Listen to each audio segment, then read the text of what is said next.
नवल दे कहाँ बचन हंसते, नवल दे कहीं बचन हंसते, अमर सलामी भजते, मैं अमृत लाऊंगी भर के, कहीं बात सुने समझाए, कहीं बात सुने समझाए, कुंवर को मति अमृत को जाए, कुंवर को मति अमृत को जाए, तो तुम्हारे से बड़ी राजा हमारे गए जमाए, जब कोई पैर बुलाए।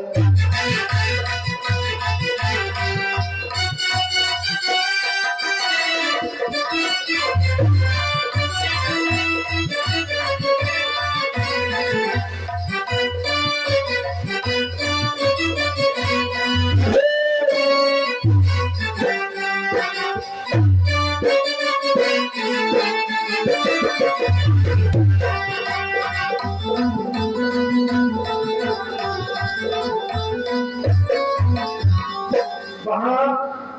पहले कौन का नाम महाराज परीक्षित,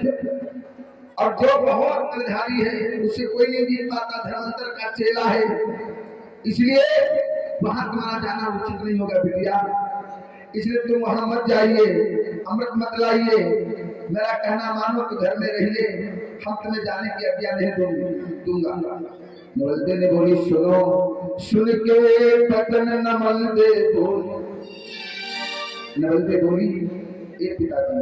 आप क्यों परेशान हो रहे हो, मैं हूं ना, सब ठीक कर दूंगी। और तुम्हारी काया को देख करके मेरी छाती फट रही है, मैंने से आंसू बह रहे, वो दुनिया किस काम की जिसका पिता कोड़ी हो और उसको अमृत की जरूरत है, मैं उनको अमृत ला के ना दे पाऊं, मैं कितनी बड़ी अभागी हो जाऊंगी। इसलिए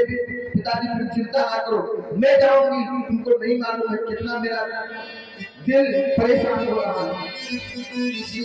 सुन के पतन नवल दे बोली,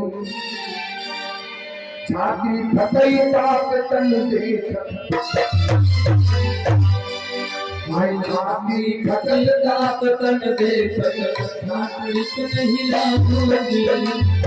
फटई ताक तन देख, नागरिक नहीं लाऊंगी, देवी के कान पिता नागिन में बन जाऊंगी, नीति ताक पिताजी मैं नवीन बन जाऊंगी, सुता तुम नागिन को बन जाए, सुता जो तू नागिन बन जाए, पकड़ ले बाहों में बजाए, पकड़ ले बाहों में बजाए, पकड़ ले मोड़ जाए, फेरू बन के दौड़ जाए, बाजो बन नहीं बुलाए, पकड़ ले बाहों का बजाए, जो पैसे धन कर पाते है पालन को पालो, कोई पैसा बुलाए।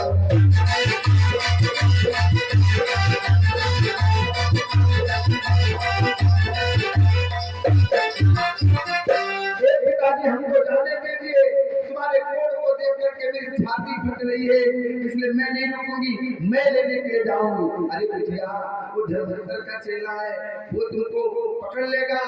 आपको मालूम नहीं है, बहुत ज्ञानी और बहुत बलशाली है, इसलिए तू वहां मत जा, मेरी बात मान जा। पिता से बोली है बोलते तुम परेशान नहीं हो,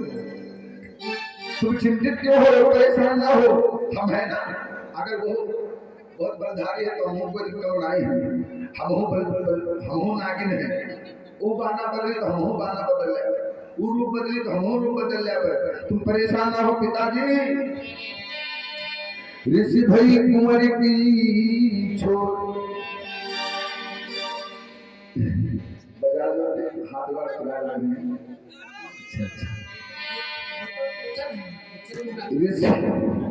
ऋषि भाई कुंवरी की छोरी, जो मैं कन्या पिता आपकी, जो मैं कन्या पिता आपकी, तो अमृत भर लाऊंगी, जो मैं कन्या पिता आपकी, तो अमृत भर लाऊंगी, काम परीक्षित चितना वाके हाथ न आऊंगी, कौन परीक्षित है बोले के हाथ लगाओ मेरे नमामि अग्ने नीता नमामि अग्ने नीवात घराली मोनो अपने हाथ भरा ले दो अपने हाथ जबीवा मन में दास खाओ में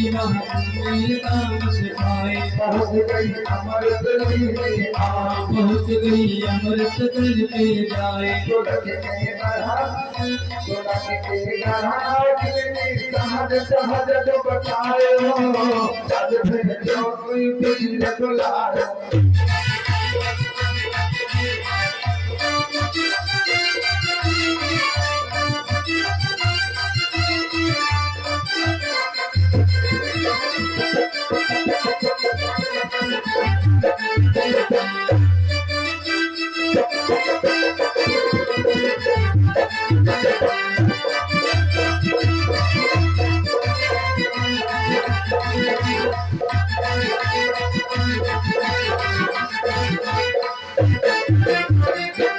नागिन पाशु की आज्ञा लेकर के घड़ा को लिया और चल देती है कहाँ अमृत लेने के लिए। और जैसे अमृत लेने के लिए मेरे भैया लोग हो गई है वो नाग कन्या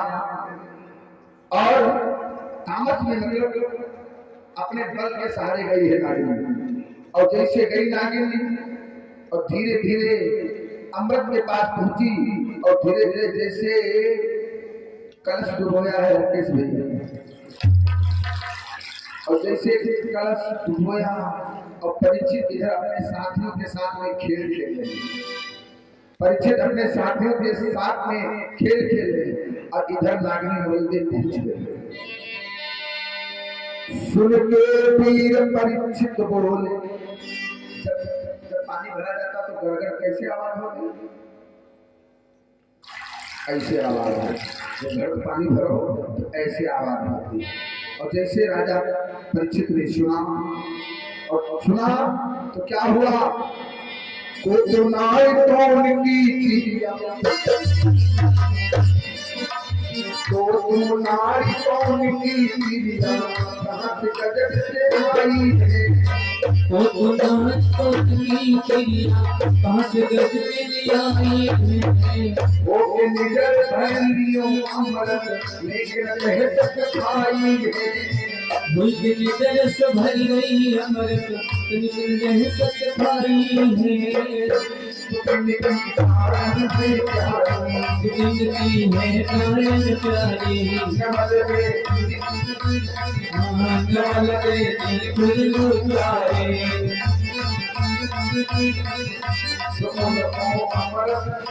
तुमको अमृत भर दे आई तुम मत दे रही हो जब भेजो कोई तीर दुलार